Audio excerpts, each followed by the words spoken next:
Hello అండి అందరికీ wife of Surya part 111.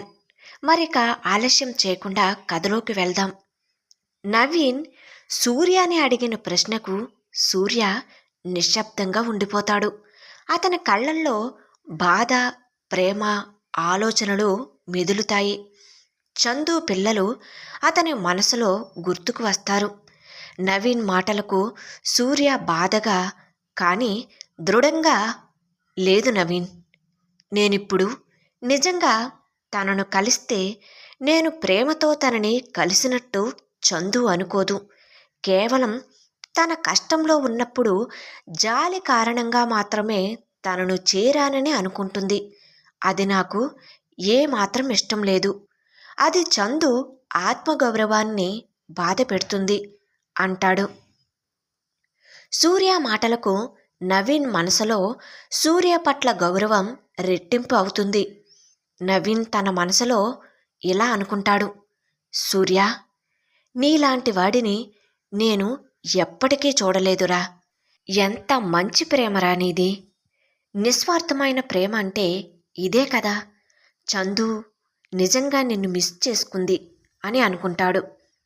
సూర్య భారం దింపుకున్నట్లుగా, కానీ నేను చందుని ఇలా వదిలేనురా. తనకు నేను ఏదో ఒక విధంగా హెల్ప్ చేస్తాను. ఆమెకు తెలియకుండానే నేను చందుకు తోడుగా ఉంటాను. ఆమె ఆత్మగౌరవం దెబ్బ తినకుండా నేను ఆమెకు హెల్ప్ చేస్తాను అంటాడు. నవీన్ సూర్య మనసును అర్థం చేసుకుంటాడు. అతను సూర్యకు మద్దతు ఇస్తాడు. సూర్య, నీ మనసు నాకు తెలుసురా. నువ్వు చందుకు హెల్ప్ చేయాలనుకుంటే నేను నీకు తోడుగా ఉంటాను అంటాడు నవీన్. థ్యాంక్ యూ నవీన్ అంటాడు సూర్య. ఇప్పుడు వారి స్నేహం మరింత బలంగా మారుతుంది.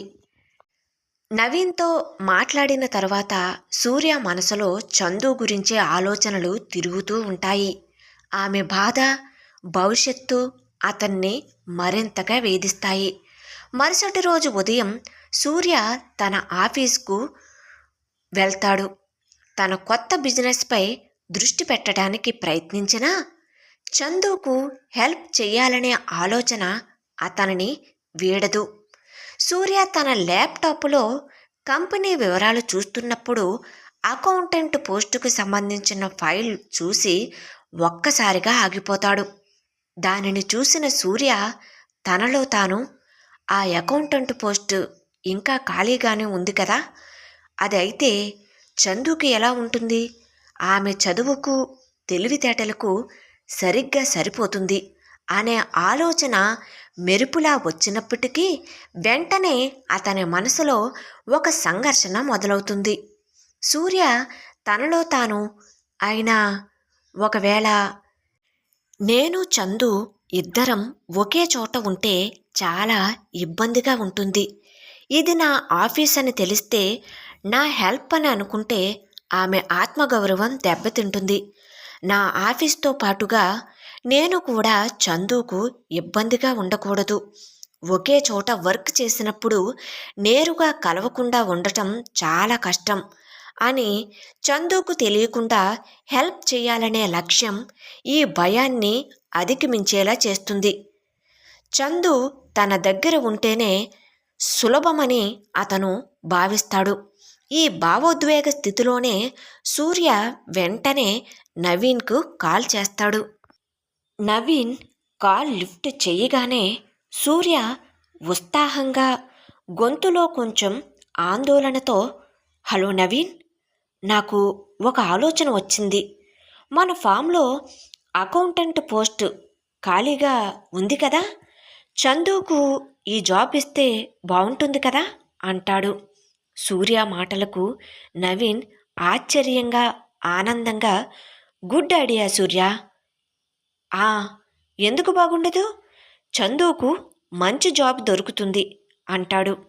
కానీ నవీన్, నేను ఆమె ఒకే చోట ఉంటే ఏదైనా ప్రాబ్లం అవుతుందేమో, ఆమెకు తెలిస్తే అని ఆందోళనగా అంటాడు సూర్య.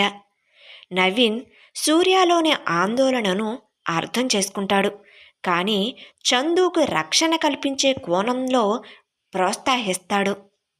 నవీన్ దృఢంగా, సూర్య, చందు ఇప్పుడు ఫైనాన్షియల్ స్టాండ్ కావాలి. అంతకన్నా మంచిది ఇంకేముంటుంది? నువ్వు తన బాస్గా ఉంటే చందుకు తెలియకుండానే అండగా ఉండవచ్చు. నువ్వు తనకి కనిపిస్తే కనిపిస్తావు, దానికి భయపడకు. నీ దగ్గర ఉంటే చందుకు ఇక ఏ భయం ఉండదు అంటాడు నవీన్.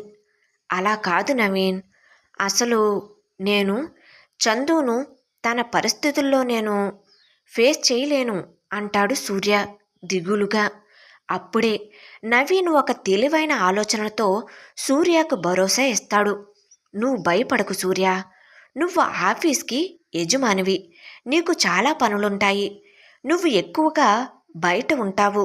ఆఫీసులో ఉన్నా కూడా అకౌంటెంట్ ఆఫీస్ వేరే బ్లాక్లోనో వేరే ఫ్లోర్లోనో ఉండేలా అరేంజ్ చేయవచ్చు.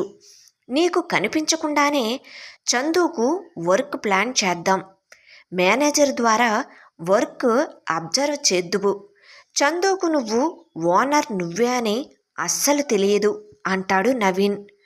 నవీన్ మాటలకు సూర్యలో ఒక పెద్ద భారం దిగినట్లు అనిపిస్తుంది. చందుకు రక్షణ ఇవ్వాలనే భావన అతన్ని మరింత దృఢంగా మారుస్తుంది. సూర్య నిట్టూరుస్తూ, సరే నవీన్, నువ్వు చెప్పింది కరెక్ట్. మనం ఈ పనిని పక్కాగా చేద్దాం. ఇందులో గాయత్రిని ఇన్వాల్వ్ చేద్దాం. ఈ ఉద్యోగం గాయత్రి ద్వారా తెలియచేద్దాం అంటాడు.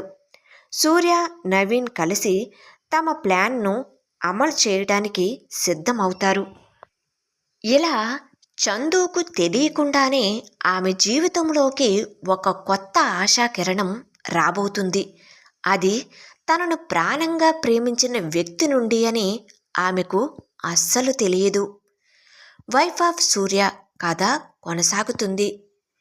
ఈ కథకు సంబంధించిన మిగిలిన అన్ని పార్ట్స్ కూడా మన ఛానల్లో ప్లేలిస్ట్లో సేవ్ చేయబడి ఉన్నాయండి. ఒకవేళ మీకు ఇంట్రెస్ట్ అయితే కనుక వెళ్ళి చెక్ చేయొచ్చు. కథ ఎలా ఉంది అనేది కామెంట్ సెక్షన్లో తెలియచేయడం మాత్రం మర్చిపోవద్దండి. Thank you.